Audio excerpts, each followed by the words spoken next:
Hello students, welcome back to the classroom point. In our today's class, we are going to discuss the stoichiometric calculations along with the percentage of purity calculations also. So we know that stoichiometric calculations is the one of the difficult topic for the students in solving the questions in competitive examinations, and almost most of the time they get confused. So in today's class, we are going to make this concept in a easiest way so that you can solve the questions in a better way. So let's see the class now. Stoichiometric calculations. So usually in stoichiometric calculation, the first part is balanced chemical equation. So the requirement for the stoichiometric calculation is balanced chemical equation.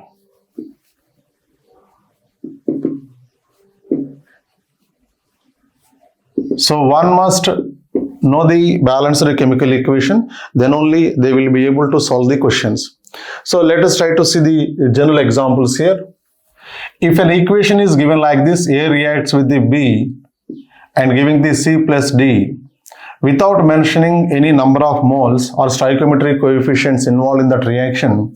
So such type of the reactions are not useful for the stoichiometric calculations. So you need to completely balance this equation. So this is an unbalanced equation. Unbalanced equations are not useful in solving the stoichiometric calculations.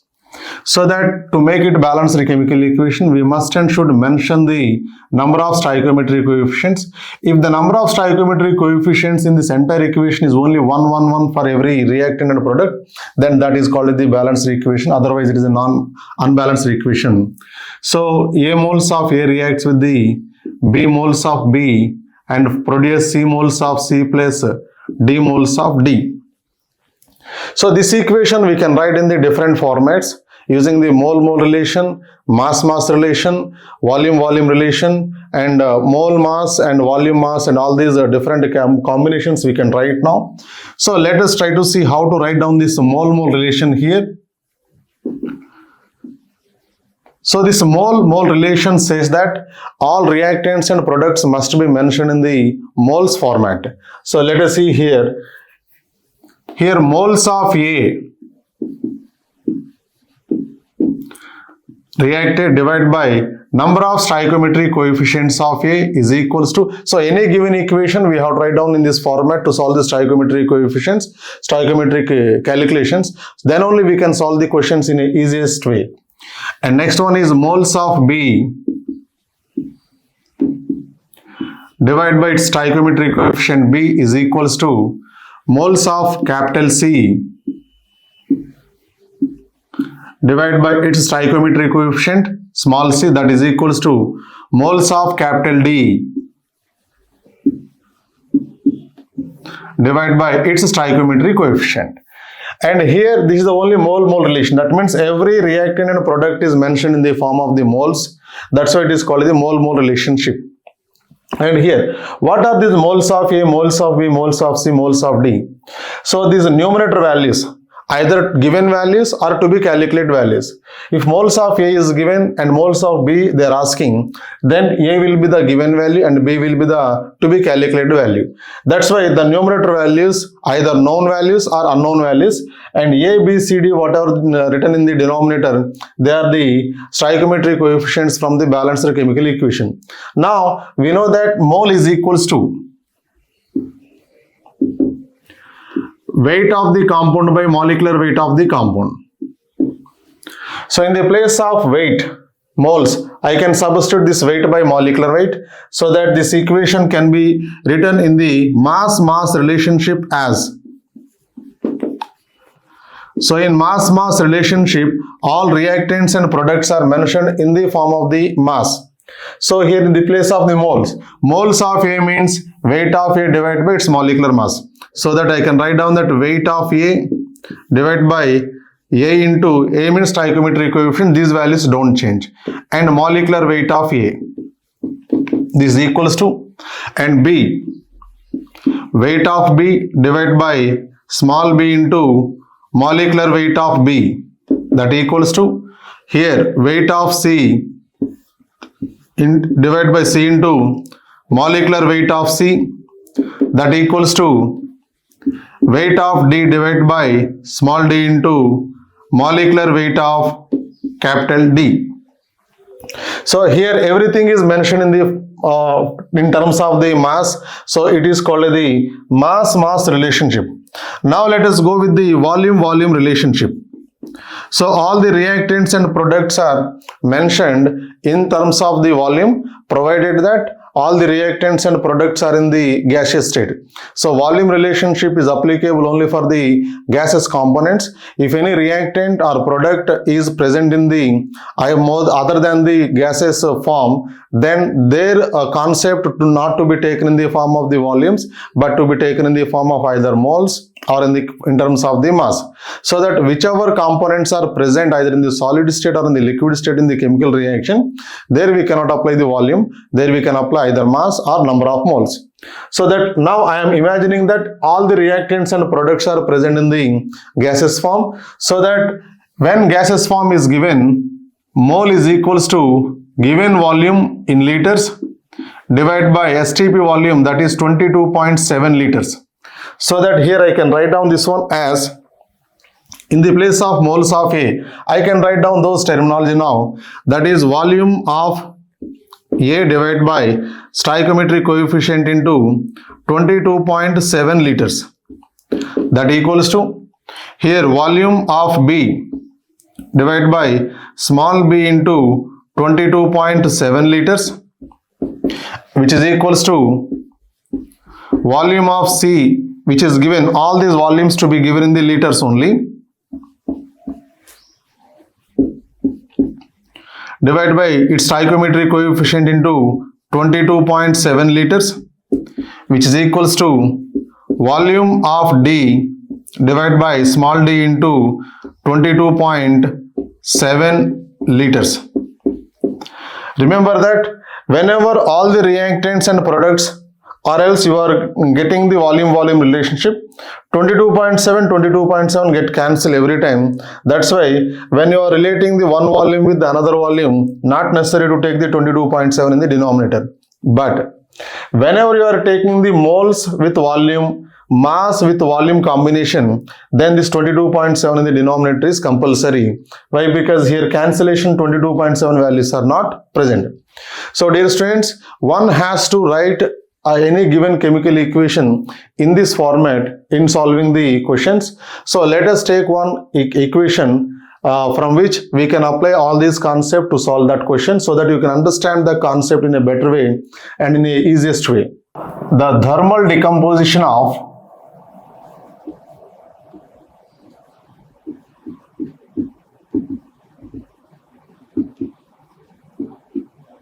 KClO3 potassium chlorate gives the following reaction.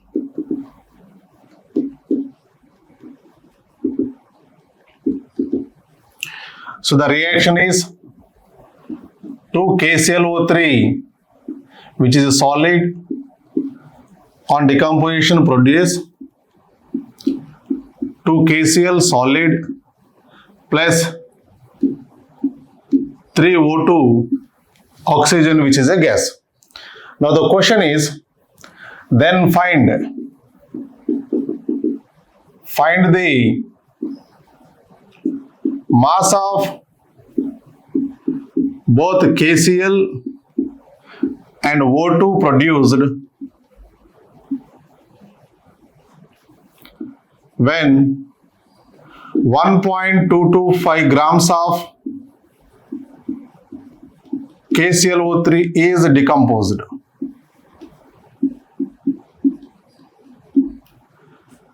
So let us solve this first question and we shall see the remaining questions afterwards. So here they ask the mass of KCl and O2, given on the mass of the KClO3. So everything is in terms of the mass-mass relationship. So that here I can write down that solution. This equation now we have to write down in terms of the mass-mass relation. That is mass of KClO3 divided by 2 into molecular weight of KClO3 is equals to mass of KCl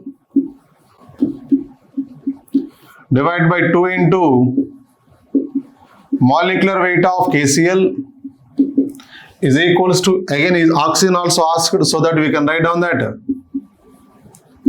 mass of oxygen divided by 3 into molecular weight of oxygen. Now let us try to get the relation between the first one, KClO3 and KCl. Only these two let us take, because they asked the KCl also to be calculated. Next we shall see the oxygen. So let us take these two terminology first. So mass of KClO3 is given here, that is 1.225 grams divided by 2 into molecular weight of KClO3 is 122.5 grams. That equals to mass of KCl to be calculated. So that mass of KCl divided by 2 into molecular weight of KCl is 74.5 grams. So that you can calculate the mass of KCl is equals to, and that value this side. So it becomes 2 into 1.225 into 74.5 divided by 2 into 122.5. So this cancel out. This goes almost 10 power minus 2 times.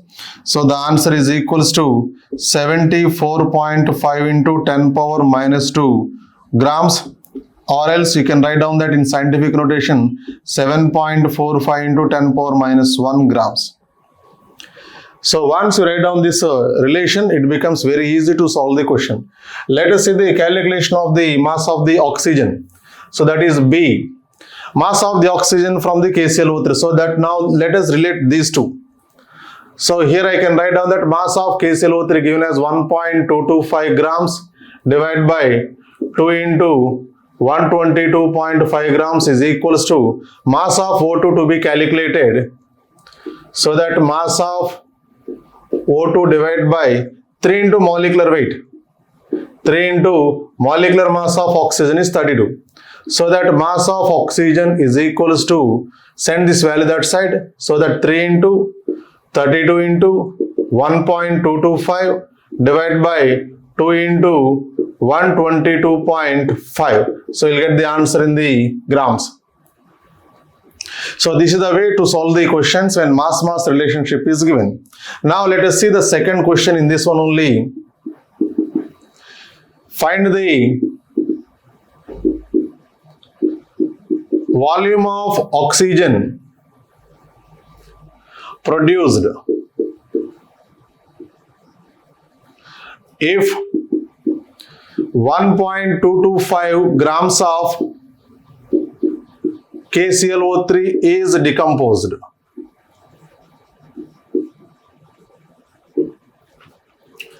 Now the relation is between the mass and the volume. So mass means we shall take this one as it is for KClO3. So that mass of KClO3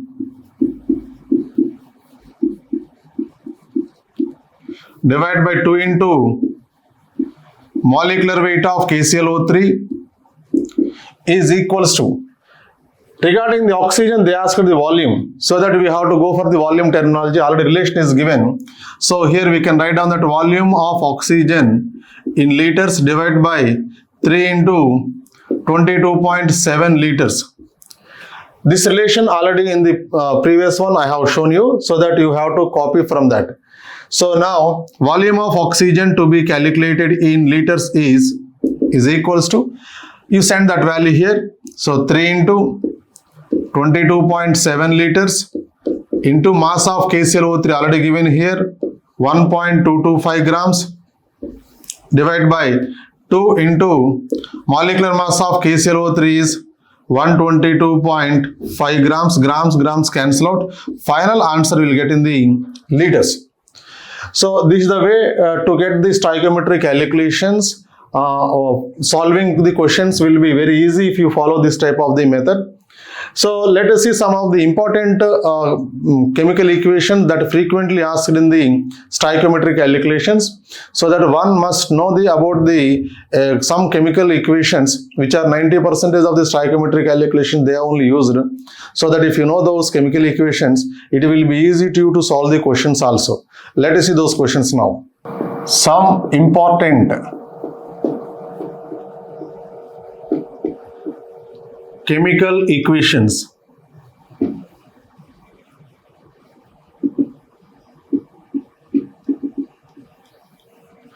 which we use in most of the stoichiometric calculations. So those are N2 plus 3H2 gives 2NH3. So these are in the gaseous state. Physical form also you must know. Next, 2SO2 plus O2 gives 2SO3. H2 plus I2 gives 2HI.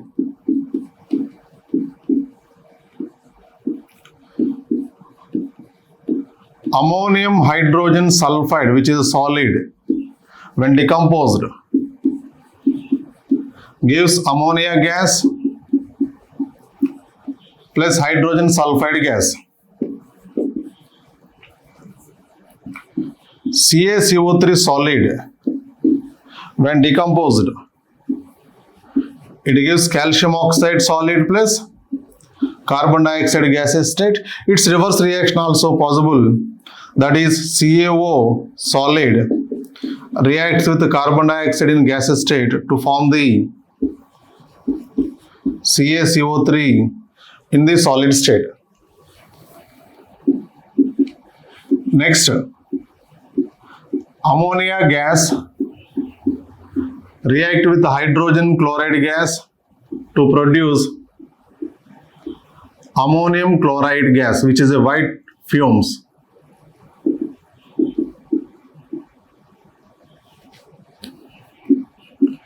Regarding the carbon reaction, carbon in the solid state reacts with the oxygen completely to produce carbon dioxide in gaseous state.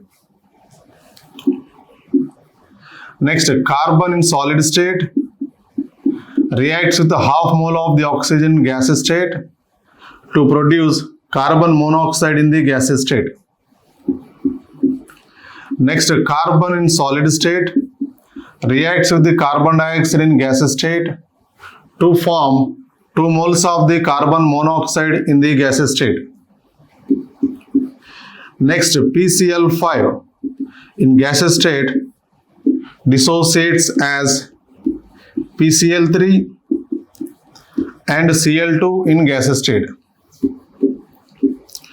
Next, silver nitrate in aqueous form reacts with NaCl in aqueous form to form the AgCl, which is a solid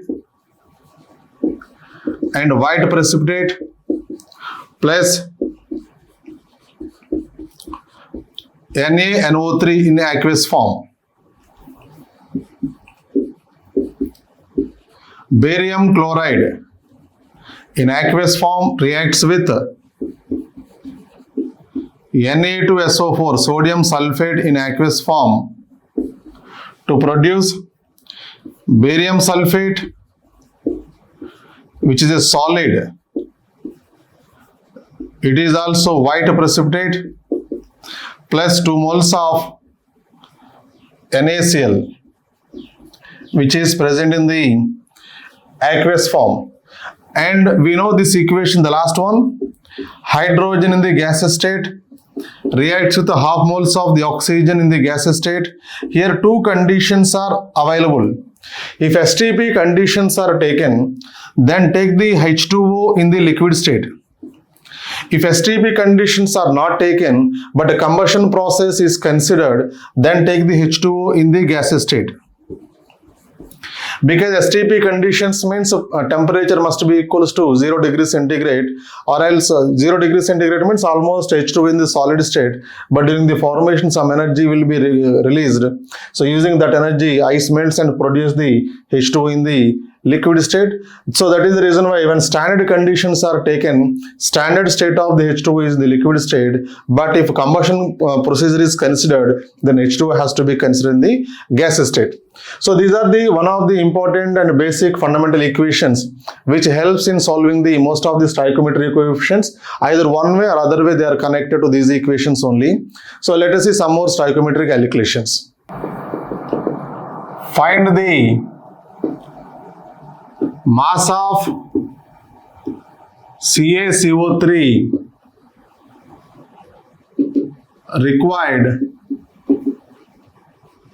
to get 60 liters of carbon dioxide at STP. The question is given like this, so that we shall write down the balanced equation and later apply our regular formula to get this answer. So that solution for this is, first write down the balanced equation.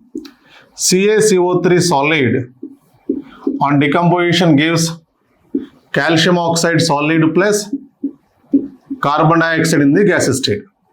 So that here they asked the mass of CaCO3. So that mass of CaCO3 divided by here stoichiometric coefficient is only 1. Next, molecular weight of CaCO3 is equals to, and volume is given for carbon dioxide.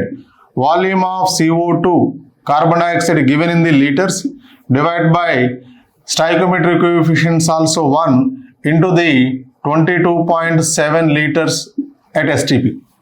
So now let us substitute the given information here. Mass of CaCO3 to be calculated and send the molecular mass that side.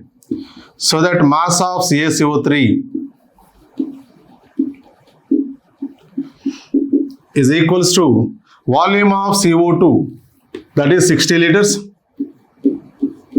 divided by 22.7 liters into molecular weight of CaCO3 is 100 grams. The answer for this liters cancel out. 264.31 grams. So like this we can calculate the either mass of the reactants or volume of the reactants or volume of the products or mass of the products. So using that earlier relation we can solve any type of the stoichiometric calculations. Now let us see the percentage purity calculations using the stoichiometric calculations. And most of the students again they get confused not only in the stoichiometric calculations but also in the percentage purity calculations. So we have already made one particular video based on the percentage of purity calculations, but lighting effect was a little difference in that video, so that again I am giving the simplest way. So in this class we are going to discuss the simplest way of the solving the percentage of purity calculations using the stoichiometric formulas. Percentage of purity calculations. So first of all let us see what is the meaning of the percentage of the purity. It is the mass of a substance present in 100 grams of impure substance.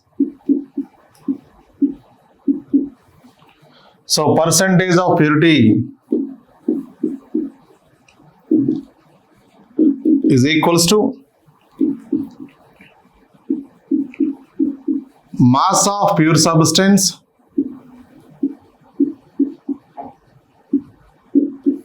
divided by mass of impure substance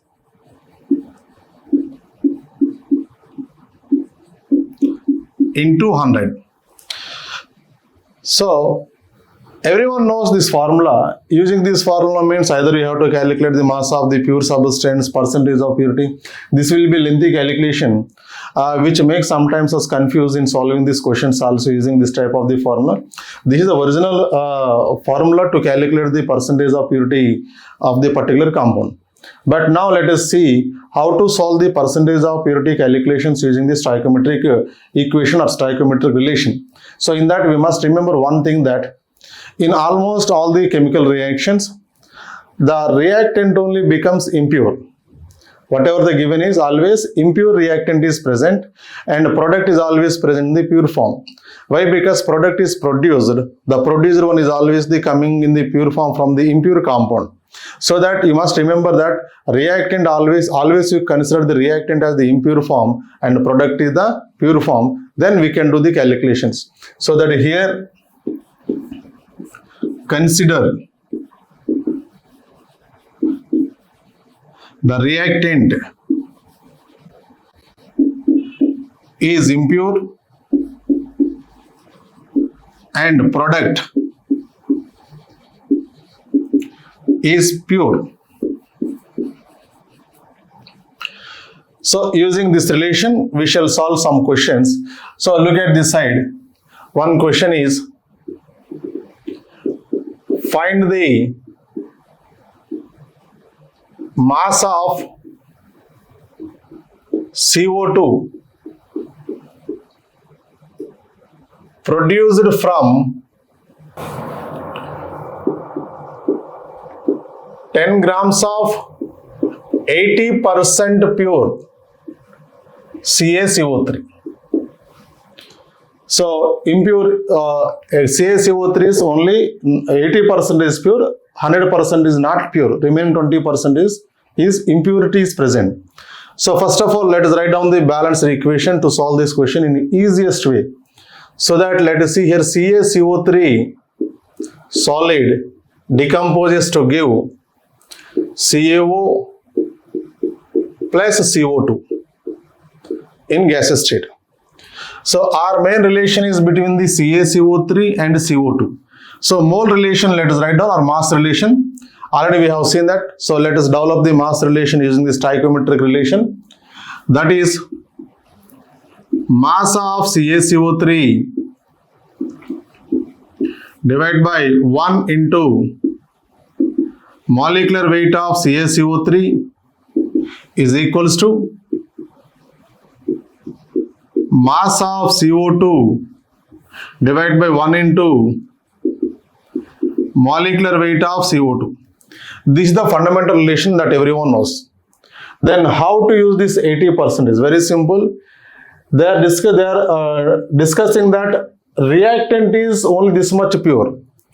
So that reactant side use this value as 80 by 100. Remember, always reactant is impure, product is pure compound. If at all product is given as the impure but reactant is given as the pure, then product side use the percentage. But here we already considered that reactant is considered as the impure form. So that let us substitute all these values. So 80 by 100 into mass of CaCO3 already given 10 grams. Molecular weight of CaCO3 is 100 is equals to mass of CO2 to be calculated. So mass of CO2 divided by molecular mass of CO2 is 44. So let us write down that mass of CO2 is equals to, this is multiplication 800 divided by 100 into 100. So this comes to the numerator, that is 44. So it goes like this, 3.52 grams.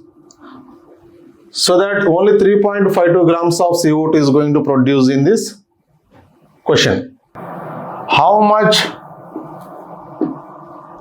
mass of 70% pure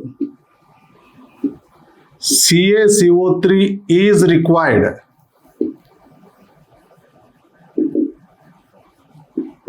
to produce 11 grams of CaCO3. So 11 grams of CO2. So solution, again write down the balanced equation.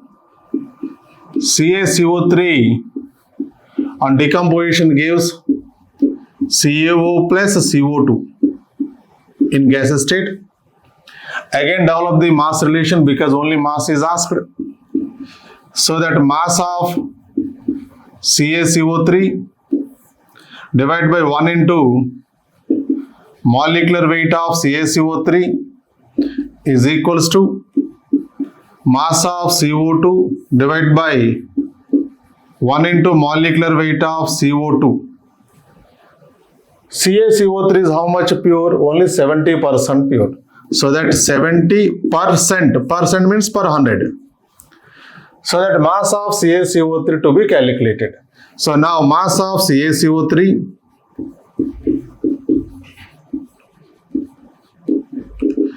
mass of CO2 already given 11 divided by its molecular mass 44 into, send this entire terminology that side. So that molecular mass of CaCO3 is equals to 100 and this 100 also comes to the numerator, divided by 70 comes to the denominator.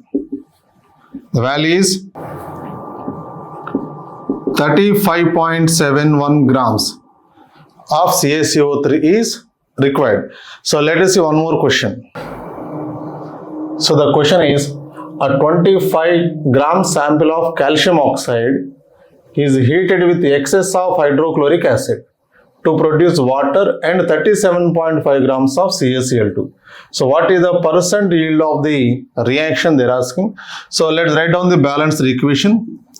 So here it is given as calcium oxide. Calcium oxide reacts with excess of hydrogen chloride, means complete reaction. So 2 moles of hydrogen chloride, so that it gives the CaCl2 plus H2O. Here CaCl2 information is provided, calcium oxide information is also provided. They are asking the percentage yield. So percentage means how much percentage of the actual calcium oxide is producing the product. So now let us see here. Relation is between the calcium oxide and CaCl2. Since everything mass is mentioned, so that we shall take the mass relation. Mass of CaO divided by 1 into molecular weight of CaO is equals to here, and here stoichiometric coefficients are only 1. So that here mass of CaCl2 divided by 1 into molecular weight of CaCl2. Then we need to calculate the percentage yield. So that you put the percentage by 100 on the reactant side. This is what we said. Reactants are always impure and products are always pure. So now we need to calculate the percentage. Percentage is equals to, send the entire terminology that side. So mass of CaCl2 divided by molecular weight of CaCl2 into molecular weight of CaO divided by mass of CaO, and this 100 also comes to the numerator, 100. Now here percentage is equals to mass of CaCl2, they said 37.5. Molecular mass of CaCl2 is approximately 111 grams into molecular mass of CaO is 56 grams divided by mass of CaO they have taken as 25 grams into 100. All these units cancel out, so final answer comes in the percentage. It is 75.67%. So this is the way to solve the both stoichiometric calculations as well as the percentage purity calculations, and it will be very easy to solve the both stoichiometric and percentage purity calculations using this type of the relation. Dear students, I hope you understand today's class. So we shall meet in the next class. Thank you one and all.